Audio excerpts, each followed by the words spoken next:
नमस्कार. आपण आधुनिक शेतीबद्दल बोलतो, महागड्या औषधांबद्दल बोलतो, पण एक अशी गोष्ट आहे जी अनेकदा दुर्लक्षित राहते आणि सगळा खेळ बिघड होऊ शकते. आजच्या या विश्लेषणात आपण पीक संरक्षणामागच्या एका अदृश्य घटकाचं विज्ञान उलगडणार आहोत. जरा विचार करून बघा, जर शेतकऱ्यांच्या पिकांना सगळ्यात मोठा धोका किडींपेक्षा त्या किडींना मारायला वापरल्या जाणाऱ्या पाण्यापासूनच असेल तर? हा प्रश्नच खूप काही सांगून जातो आणि आपल्या आजच्या विवेचनाचा तोच केंद्रबिंदू आहे. चला मग वळूया आपल्या पहिल्या भागाकडे आणि ओळख करून घेऊया या छुप्या शत्रूची. बघा, शेतकरी काय करतो? तो सर्वोत्तम बुरशीनाशकं, कीटकनाशकं आणतो, पाण्यासारखा पैसा खर्च करतो. पण निकाल? अनेकदा निराशाच हाती लागते. नेमकं काय चुकतंय हेच कळत नाही. आणि ह्या सगळ्यामागचं कारण म्हणजे खरा गुन्हेगार तो आपल्या डोळ्यांसमोरच असतो, पण आपल्याला दिसत नाही. आणि तो गुन्हेगार आहे फवारणीसाठी वापरलेलं पाणी. बरं, मग ही पाण्याची समस्या नक्की आहे तरी काय? तर ती एका प्रकारची नाहीये, ती आहे दुहेरी समस्या. म्हणजे दोन वेगवेगळ्या आघाड्यांवर पाणी आपलं नुकसान करतं. चला तेच समजून घेऊया. इथे तुम्हाला अगदी स्पष्टपणे दिसेल, एका बाजूला आहे पाण्याची रासायनिक गुणवत्ता, जी औषधाचं मिश्रणच खराब करते, त्याला अक्षरशः फाडून टाकते. आणि दुसऱ्या बाजूला आहे भौतिक समस्या, म्हणजे फवारा पानांपर्यंत पोचतच नाही किंवा टिकतच नाही. आता ही रासायनिक समस्या म्हणजे नेमकं काय आहे? तर बघा, पाण्यात ना बरेच विरघळलेले क्षार असतात, ज्याला आपण TDS म्हणतो. मग पाण्याचं कठीणपण म्हणजे हार्ड वॉटर, त्यात कॅल्शियम आणि मॅग्नेशियम असतं.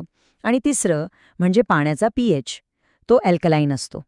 हे तिन्ही घटक एकत्र येऊन औषधाची ताकदच कमी करून टाकतात. आणि दुसरी भौतिक समस्या, ही तर अगदी सोपी आहे समजायला. पाण्याचा एक गुणधर्म असतो पृष्ठभागीय ताण किंवा सरफेस टेन्शन. तो जास्त असला की पाण्याचे थेंब पानांवर पसरत नाहीत, असे गोलाकार मोती बनून बसतात. आणि मग काय, ते घरंगळून खाली पडून जातात, म्हणजे औषध वाया. आणि या सगळ्याचा परिणाम काय होतो? स्लाइडवर जे म्हटलंय ते अगदी बरोबर आहे. एकतर महागडी औषधं वाया जातात, किडी आणि रोगांवर पूर्णपणे नियंत्रण मिळत नाही, आणि सरतेशेवटी शेतकऱ्याचं मोठं आर्थिक नुकसान होतं. विचार करा किती मोठा फटका आहे हा. बरं, मग एवढी मोठी समस्या आहे, तर यावर उपाय काय? चला आता पाहूया एका जबरदस्त हायब्रिड टेक्नॉलॉजीवर आधारित उपायाबद्दल. आणि हा उपाय म्हणजे बाजारात मिळणारं एखादं साधं स्टिकर किंवा गम नाहीये. नाही, इथे तुम्ही बघू शकता, हे एक प्रगत हायब्रिड तंत्रज्ञान आहे. ते दोन कामं एकत्र करतं. एक म्हणजे वॉटर कंडिशनर म्हणून पाण्यातील सगळे प्रॉब्लेम्स दूर करतं, आणि दुसरं म्हणजे ॲड्ज्युएंट म्हणून औषध पानांमध्ये शोषायला मदत करतं. आता ॲड्ज्युवंट हा शब्द थोडा टेक्निकल वाटू शकतो, पण त्याचा अर्थ एकदम सोपा आहे. ॲड्ज्युवंट म्हणजे एक मदतनीस, असा पदार्थ जो मुख्य औषधाची म्हणजे कीटकनाशकाची ताकद वाढवतो. कसं? तर त्याला पानांवर चांगलं पसरायला आणि चिकटून राहायला मदत करून. ठीक आहे, मग आता या टेक्नॉलॉजी मागचं सायन्स काय आहे ते समजून घेऊया. ही स्मार्ट फवारणी नक्की काम करते तरी कशी? या स्लाइडमध्ये बघा, या तंत्रज्ञानाचं सिक्रेट आहे त्याच्या 3 मुख्य घटकांमध्ये. हे 3 घटक मिळून पाण्याची समस्या तर सोडवतातच, पण औषधाचं शोषणही वाढवतात. यामधला पहिला घटक आहे 1-डायफॉस्फॉनिक ॲसिड. आता नाव जरी अवघड असलं तरी काम सोपं आहे.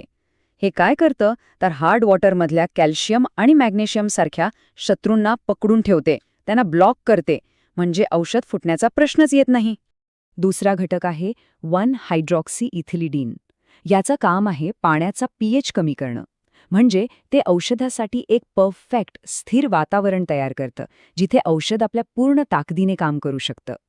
आणि तिसरा महत्त्वाचा घटक म्हणजे 2-प्रोपाइल हेप्टॅनॉल इथॉक्सिलेट. हा एक सर्फॅक्टंट आहे. सोप्या भाषेत तो पाण्याचा पृष्ठभागीय ताण कमी करतो. त्यामुळे काय होतं, फवारा पानांवर मोत्यासारखा न राहता पूर्णपणे पसरतो आणि पानांमध्ये वेगाने शोषला जातो. चला, आता हे सगळं विज्ञान कागदावर छान वाटतं, पण प्रत्यक्षात याचा परिणाम कसा दिसतो? आता बघूया ह्या तंत्रज्ञानाचा जबरदस्त इम्पॅक्ट. ही स्लाइड बघा, कमाल आहे. पहिल्या चित्रात दिसतंय खराब पाण्यामुळे औषध कसं फाटलंय, त्याच्या गुठळ्या झाल्यात. दुसऱ्या चित्रात त्यात हे हायब्रिड ॲड्ज्युवंट टाकलं आणि बघा, जादू झाल्यासारखं मिश्रण लगेच स्थिर होतं. आणि तिसऱ्या चित्रात आहे अंतिम परिणाम, एक स्वच्छ एकजीव द्रावण जे फवारणीसाठी एकदम परफेक्ट आणि 100% प्रभावी आहे. इथे तर फरक अगदी स्पष्ट आहे.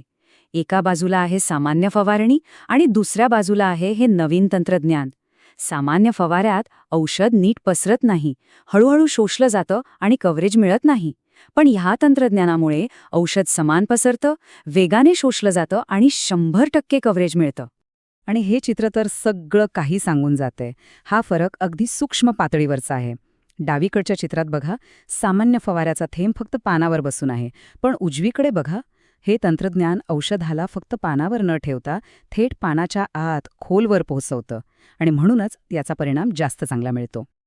ठीक आहे, तर हे झालं एका उत्पादनाबद्दल. पण आता जरा मोठा विचार करूया. अशा नाविन्यपूर्ण शोधांचा आपल्या शेतीच्या भविष्यावर काय परिणाम होऊ शकतो? हे प्रकरण फक्त एका उत्पादनापुरतं मर्यादित नाहीये. या स्लाइडवर दाखवल्याप्रमाणे हे एक चक्र आहे. याचा मूळ उद्देश आहे शेतीत वापरली जाणारी प्रत्येक गोष्ट, प्रत्येक इनपुट अधिक प्रभावी बनवणं, ज्यामुळे पाण्याची गुणवत्ता सुधारते, 100% कव्हरेज मिळतं, रोगांवर प्रभावी नियंत्रण मिळतं आणि साहजिकच उत्पादनात वाढ होते. तर मग या सगळ्या चर्चेतून आपण काय शिकलो? महत्वाचे मुद्दे कोणते? पहिला, पाण्याच्या गुणवत्तेवर म्हणजे पीएच आणि टीडीएसवर पूर्ण नियंत्रण मिळतं. दुसरं, तणनाशक आणि बुरशीनाशकांची कार्यक्षमता प्रचंड वाढते. तिसरं, महागड्या औषधांची होणारी नासाडी थांबते. आणि सगळ्यात महत्वाचं, पिकांचं संरक्षण चांगलं होतं आणि उत्पन्न वाढतं. आणि जाता जाता एक विचार करायला लावणारा प्रश्न. आज आपण फक्त पाण्याच्या गुणवत्तेबद्दल बोललो. पण विचार करा, शेतीमधल्या अशा अजून कितीतरी मोठ्या समस्या असतील ज्या अशाच लहान सहान अदृश्य वाटणाऱ्या गोष्टींवर लक्ष दिल्याने सुटू शकतील.